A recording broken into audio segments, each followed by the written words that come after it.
Hey guys, what's up? Welcome back to my channel. There seems to be a lot of speculation and confusion as to how I'm paying for the 3 surgeries that I have gotten. So I thought I would just do a quick video, sort of talk about my financial situation, because I feel like no one does that. No one ever discloses how much things cost. So I thought I would do that. So over the last 3 years, I've had 3 surgeries: a breast lift, a tummy tuck, and now an arm lift and brow roll excision. So I've basically had them, one in 2017, July of 2017, September of 2018, and then November of 2019. So none of these surgeries were comped or discounted or anything like that by the doctor. I paid full price for all of them. And insurance didn't cover any of them. They rarely cover plastic surgery. And I know there's going to be some of you that are like, well, in this situation, blah, blah, blah, whatever. Cool, good for you. They didn't cover any of mine, nor does my doctor even contract with any insurance companies anymore, because they don't cover stuff. I don't remember the exact dollar amount of how much my breast lift and tummy tuck cost without going back and rewatching my old videos, but they were both around 10,000 plus or minus, 1,000 or so. And then my arm lift and brow roll excision was 12,275. So, that's quite a lot of money, especially for someone like me who doesn't necessarily make a ton of money. The thing is, though, is that I'm really good at budgeting and saving. So I have a full-time job, a Monday through Friday, making like 45 grand a year. I have a 401k that I contribute to. I have a Roth IRA that I contribute to. Like, I try to be a responsible financial human being. So that's my main source of income, is that job. I also make a little bit of money on YouTube, basically just enough to pay my cell phone bill every month. I do have 2 YouTube channels.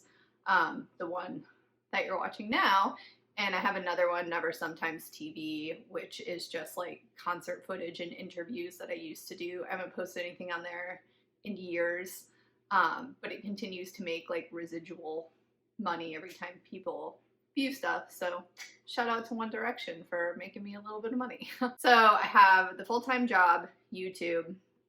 As a lot of you know, I've hosted some diet bets. That's never been like a substantial form of income for me. So for example, in 2019, I made about $3,000 from hosting diet bets. And to me, I'm like, wow, $3,000, that's awesome. But to put that in perspective, Fat Girl Fed Up made over $87,000 in just January of last year hosting a diet bet. So I am definitely a small fish in this pond. Also, some of you know I've decided to not host diet bets for the time being. That's maybe a topic for another video.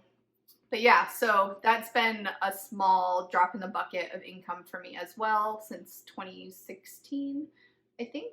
Also, I do have a partnership with Smile Sciences, mostly just because I really believe in the product. I only made $71 in 2019 from Smile Sciences. I don't post about it often, but it is something that I do use and believe in. So that is another tiny, $71, what are you gonna do with that? But still, in the interest of being transparent, that exists.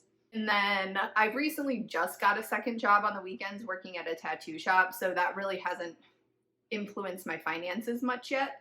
But I've been taking home anywhere from like $800 to $1,200 a month just working Saturday, Sunday. So that's to me, that's just like my travel and savings fund at this point, because I live off my full-time job. So those are all my sources of income. In terms of debt, I used to have a student loan. I owed $23,000, but I had bought a house at the bottom of the market. It was a foreclosure.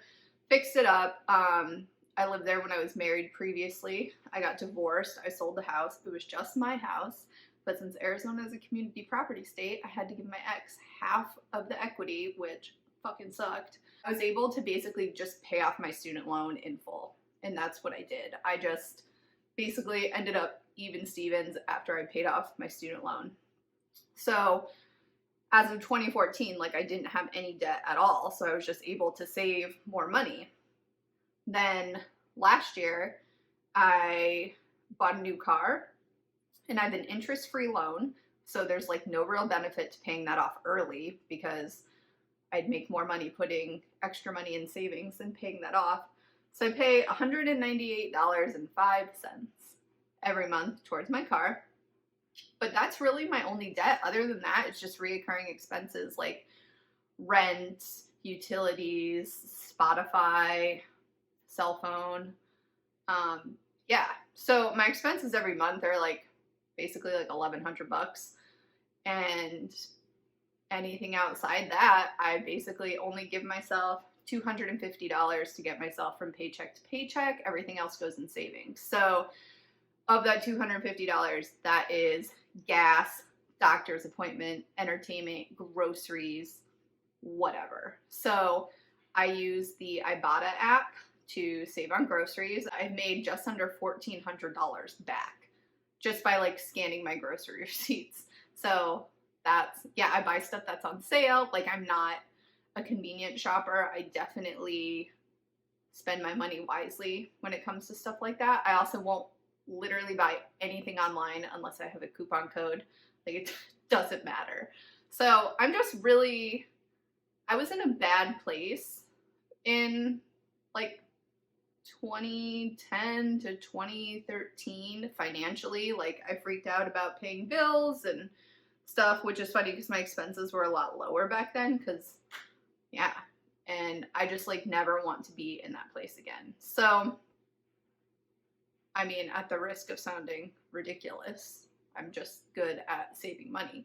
So at this point, I'm saving minimum $1,000 a month that I'm putting back into my savings account. So, you know, over the course of a year, you're basically making enough to pay for surgery and then re-upping it again. So, and I'm not like depleting my savings account to zero. I'm just, it's basically for the last 3 years, what I've put in, I've taken out.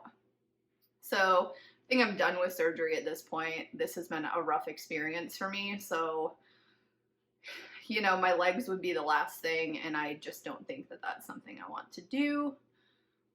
But yeah, that's basically my finances, however taboo that may be. Also, like a really good tip I have is I buy everything on a credit card and pay it off like almost every day. Whatever I've bought, I pay it off like at the end of that day or whenever it posts so that I can get rewards. So I have a Capital One Venture card that gives me 2% cash back on literally everything I buy.